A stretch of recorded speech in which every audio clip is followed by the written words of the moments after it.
O livro apócrifo de Enoque, também conhecido como o primeiro Enoque, é uma obra antiga e misteriosa que se destaca entre os textos apócrifos. Este livro narra a jornada de Enoque, um homem justo, que recebe visões profundas sobre o universo, os anjos, o destino da humanidade e a vinda de um Messias.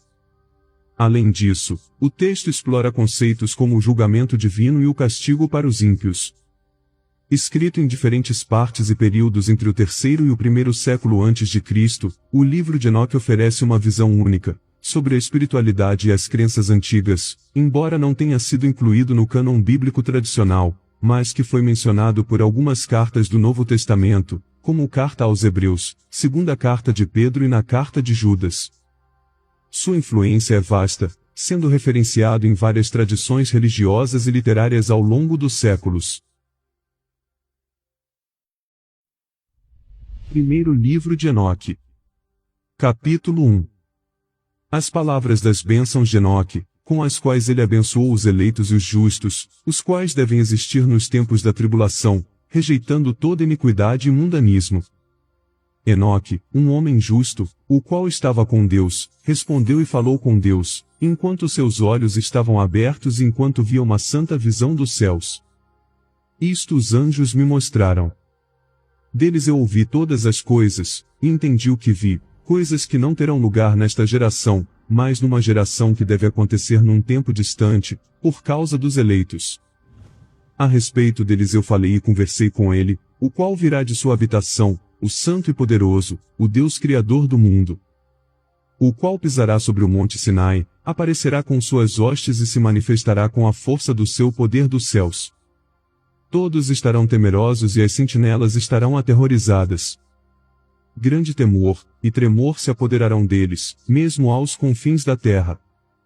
As alturas das montanhas serão abaladas, e os altos montes serão abatidos, derretidos como o favo de mel na chama de fogo. A terra será imersa, e todas as coisas que nela estão perecerão, enquanto um julgamento virá sobre todos, mesmo sobre todos os justos. Mas a eles será dada a paz, ele preservará os eleitos e para com eles exercitará clemência. Então todos pertencerão a Deus, serão felizes e abençoados, e o esplendor da divindade os iluminará. Eis que ele vem com dezenas de milhares dos seus santos, para executar julgamento sobre os pecadores e destruir o iníquo, e reprovar toda coisa carnal e toda coisa pecaminosa e mundana que foi feita, e cometida contra ele. Capítulo 2. Todos os que estão nos céus sabem o que transcorre lá. Eles sabem que as luminárias celestes não mudam seus caminhos, que cada uma nasce e se põe regularmente, cada uma a seu próprio tempo, sem transgredir os mandamentos que receberam. Conhecem a visão da terra, e entendem o que deve acontecer, desde o princípio até o seu fim. Eles veem que toda a obra de Deus é invariável no período de seu aparecimento. Eles veem o verão e o inverno, percebendo que toda a terra está repleta de água, que a nuvem, o orvalho e a chuva refrescam-na. Capítulo 3. Eles consideram e veem cada árvore, como aparecem para depois murchar, e toda folha para depois cair, exceto de 14 árvores, as quais não são efêmeras, e esperam pelo aparecimento das folhas novas por 2 ou 3 invernos. Capítulo 4. Novamente eles consideram os dias de verão, que o sol está sobre a terra desde o princípio, enquanto tu procuras por uma cobertura, e por um lugar sombreado por causa do sol ardente, enquanto a terra é queimada com calor fervente, e tu te tornas incapaz de andar sobre a terra ou sobre as rochas em consequência do calor. Capítulo 5. Eles consideram como as árvores, quando elas dão suas folhas verdes, cobrem-se e produzem frutos, entendendo tudo, e sabendo que ele, o qual vive para sempre, faz todas estas coisas por causa de vós. E que as obras desde o princípio de todos os anos existentes, na qual todas as suas obras são obedientes a ele, e invariáveis, assim como Deus determinou, assim todas as coisas acontecem. Eles veem também como os mares e os rios juntos completam suas respectivas operações.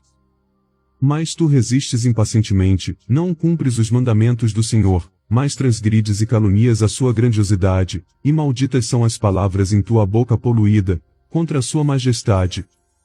Tu, murcho de coração, a paz não estará contigo. Portanto teus dias te amaldiçoarão, e os anos de tua vida perecerão, a abominação perpétua se multiplicará, e não obterás misericórdia. Nestes dias tu resignas tua paz, com a eterna maldição de todos os justos, e os pecadores perpetuamente te abominarão. Eles te abominarão com tudo o que não é divino. Os eleitos possuirão luz, alegria e paz, e herdarão a terra. Mas tu, que não és santo, serás amaldiçoado. Então a sabedoria será dada aos eleitos, todos os que viverão, e não transgredirão por impiedade ou orgulho, mas humilhar-se-ão, processando prudência, e não repetirão transgressão. Eles não condenarão todo o período das suas vidas, não morrerão em tormento e indignação, mas a soma dos seus dias se completará, e envelhecerão em paz, enquanto os anos de sua felicidade se multiplicarão em alegria, e com paz, para sempre, em toda a duração de sua existência.